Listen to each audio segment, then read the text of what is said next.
Hello, welcome back. I'm Ron Mullet. In this video, I'm going to show you how I built this farmhouse trestle table. It has breadboard ends. There's a stretcher between the two legs that has a through wedged mortise and tenon. The braces at the bottom and the top have 45-degree mortise and tenons. I'm going to show you how I cut all of that joinery. This table is counter height, so I put a nice comfortable foot rail there. I'll have a video later on how I built the bench. So let's get this thing started.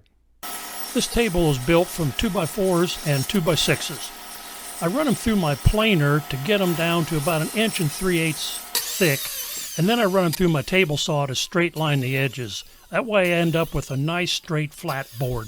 But it certainly makes them easier to align and makes for a lot less sanding. I use clamps on top of the table and on the bottom, and that assures that this thing won't have a bow in it.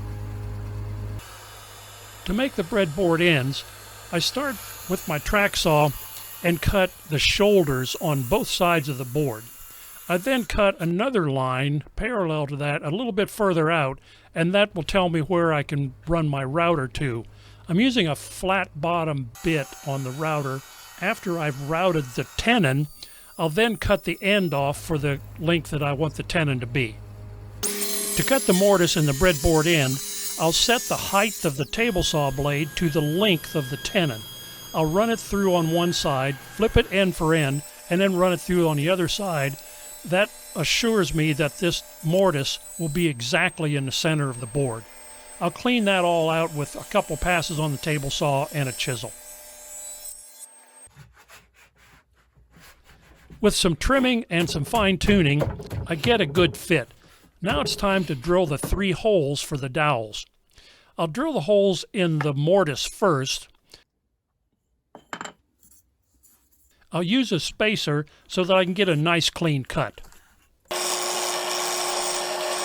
use the drill bit to mark the center of the hole in the tenon, but I'll use a small awl and move it back about 1/16 of an inch and drill the hole in the tenon.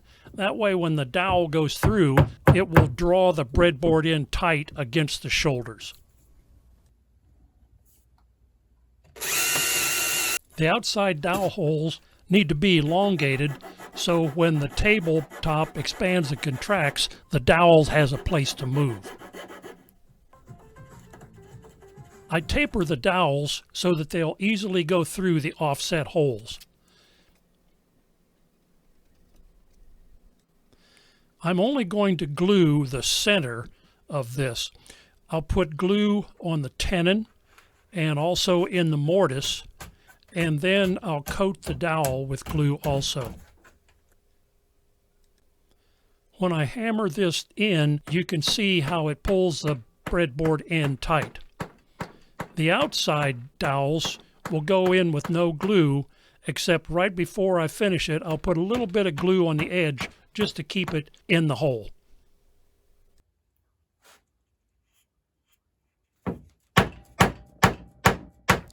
After the glue is dried, I'll trim the top and the bottom of the dowels off flush. I'll also use my track saw to cut the end of the breadboard ends flush with the table. Now it's time for a lot of sanding. Next, I'm going to make the mortise for the stretcher that goes between the 2 uprights. This will be a through mortise, so I'm going to cut it before I glue the 2x4s together. I'll mark out with a sample tenon the dimensions I want to make. Then I'll take it to my table saw and make multiple cuts on each 2x4.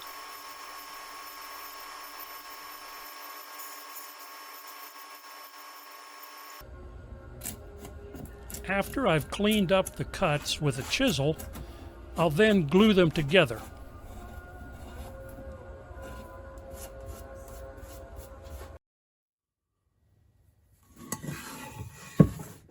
Now it's time to connect them to the feet.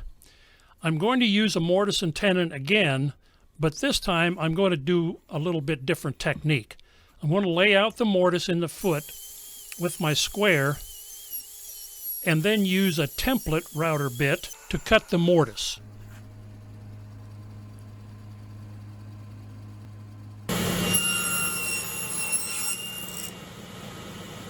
I'm using my tenoning jig on the table saw to cut the tenon. This makes quick work of this short stubby tenon.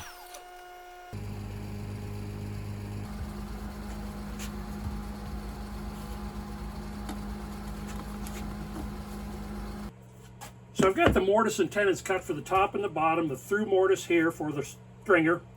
Next step is to add these 45-degree braces on the top and the bottom. I'm going to mortise and tenon these also, but that means I'm going to have to make a tenon at a 45-degree angle, and that can be a little tricky to get them all lined up. So let's get started and see how this works out. The mortises are all cut. I need to modify these with a bevel. I've measured back 1 3/16 inches. I've squared a line across there. Now I've made a jig that I can put my chisel against, and this will help me get the perfect 45.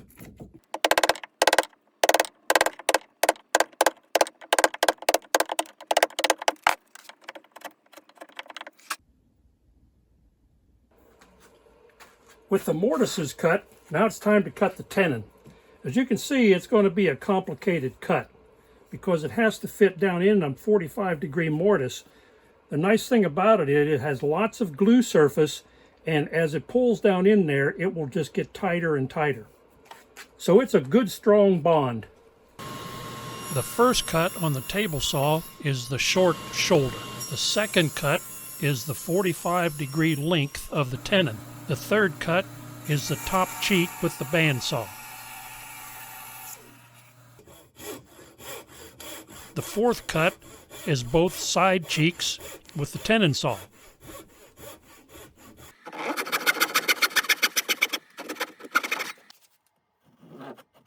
The fifth cut is the side shoulders.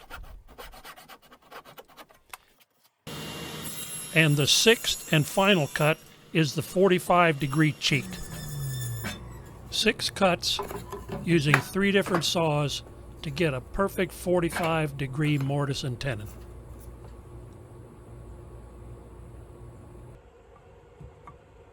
Now it's time to put glue in all these holes and all these tenons. There's a lot of glue surface here, and I'm not going to show you all the time it took to glue this up, but I do want to point out that when this goes together, as it clamps down and goes into these slots, it just gets tighter and tighter and tighter. And I don't think this thing will ever fall apart. There's absolutely no screws in any of these connections.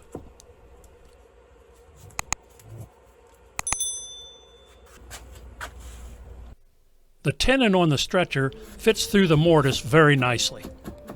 To cut the mortise for the wedge, I've marked one side 3/4 of an inch and the other side 11/16. I'll drill holes from the smaller side and then chisel those out. Then I'll flip it over and chisel the angle from the 3/4 inch side. After I check the angle with my bevel gauge, then I'll transfer that angle to the mahogany wedges. I'll cut the wedges out on my bandsaw and then hand plane and fine tune them to get to fit. Yep, that's the kind of fit that will lock this table together. So now I'm sanding the bottom of this table, and I've come across an issue here. It's a knot that has popped out, and this will make a sharp edge on the bottom of this table. So I need to make that go away somehow. So what I've found is a piece of 1/4 inch dowel that might go in there fairly tight, but I'm going to have to do a little bit of trimming on this end.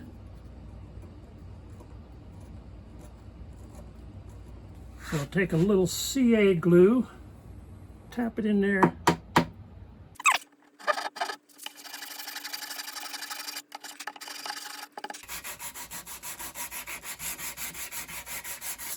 Yeah, I'm satisfied with that.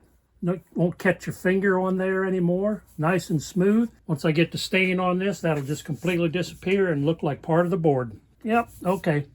Time for my 3 o'clock coffee break. I painted these legs with 2 coats of white paint, and now it's time to do a little distressing.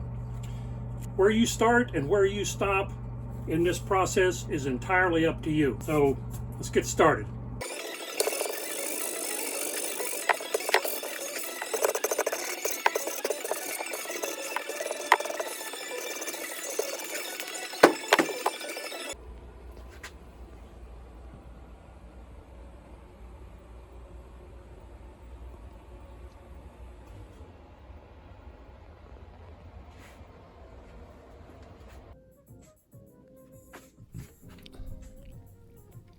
I added this foot rail because the table is 36 inches high.